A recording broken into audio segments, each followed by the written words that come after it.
Some people try things, unhealthy things to get around those things by getting into other relationships or drinking or partying or all that. And at the end of the day, the most important relationship you have is with yourself. Yeah. You are the person that's going to be with you the longest of anyone on earth, is your relationship with yourself. That's the most important. And so I would encourage someone going through that to really focus on what they need at this time, to be gracious. I hope that they both, can heal and, take the time that they need to, come on the other side of this. They will. And I love where you're coming from, because it's almost like you're advocating for compassion and self-compassion. And it just seems as if your coping mechanism. I don't remember what he exactly did with that birthday, but it's almost like he was like, she's not happy, she's not, been really engaged in this relationship. So I'm going to do this big grand thing, and if I do that, then maybe she'll see, how much I love her, or we need to be together, or whatever. He's a man that's suffering because he's losing his marriage. It will be difficult in this moment, but on the other side of this, it's going to be hard, but it's short-lived. Just know that it's short-lived. And in the long run, you will be way much more happier, because there's millions of people, billions of people in this world that you could possibly get with. One person is not going to stop no show, And it makes sense when you're filming movies and you're in the public eye and you spend time apart. It's really hard to do that. And it's difficult navigating that particular change. You also mentioned something really interesting about your identity. I mean, she took on this identity. She was a step parent when they got married at a young age, because Will was already had a child with the previous relationship.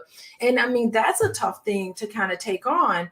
And I'm just curious about, like, what would you suggest people do when they're trying to embrace a new identity, such as moving from being a married person to now this single person being who and what they are? What do you think about taking those steps? And, in the form of what Jada is doing, she wrote a book about it. So that's her way of embracing this new stage in her life. But for all of us, how do we embrace this transition of deciding who and what we were previously? We don't want to be that anymore. And I just think that what we're facing is that Jada has written this tell-all book, including her story, and some of it is pretty shocking. She's revealing some really personal things about herself. And that's another thing about transitions that we'll get into today, is that when you make a transition with another person, how do you negotiate how you're going to communicate this transition to the public? And is it something that you're doing together as a couple? To put out a statement. We as a couple put this statement out that we're making this transition. We don't know. But I find this topic really intriguing, because I would say mostly in my practice, most of the couples that I see in my practice as a therapist are couples contemplating separation or divorce, or I'm dealing with couples who are thinking about, we have these relationship issues, and should we deal with these issues before we make the transition to get married? And so to help me with this conversation today, I have my fellow social work friend and colleague. She's joining me today. He threw this huge party. It's, to me, that speaks to his denial. You don't wake up, today and decide that, I want to be done, or, this is not working for me anymore. They've been going through this process for quite some time. And that's been revealed as well, when she started the Red Table Talk, and some of the conversations that she's had. And so, I think it's just really important. It's going to come down to everybody's coping skills, everybody's mindsets, everybody's priorities.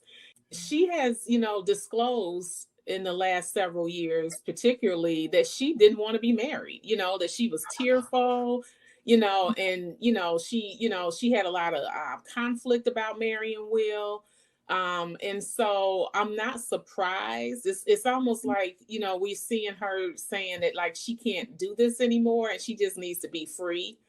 And when you get married very young, 22, however old, I don't know how old she was, but a lot of us haven't even, really grown into our own identities. We don't really know who we are, at 22. We haven't developed yet. We haven't defined what womanhood looks like for us, what motherhood looks like for us. And so, she seems to really be wanting to own her life right now. Yeah. And they require a lot of work and effort, no matter the nature of that relationship, whether that's, a parent and a child or, spouses. But, when you are very young and you get married, and, for them, they were very young, they were both in the public eye.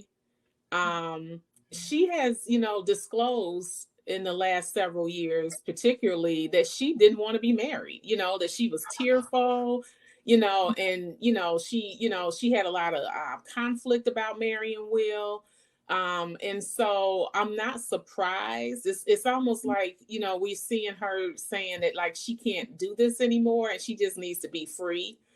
And when you get married very young, 22, however old, I don't know how old she was, but a lot of us haven't even, really grown into our own identities. We don't really know who we are, at 22. We haven't developed yet. We haven't defined what womanhood looks like for us, what motherhood looks like for us. And so, she seems to really be wanting to own her life right now. Yeah.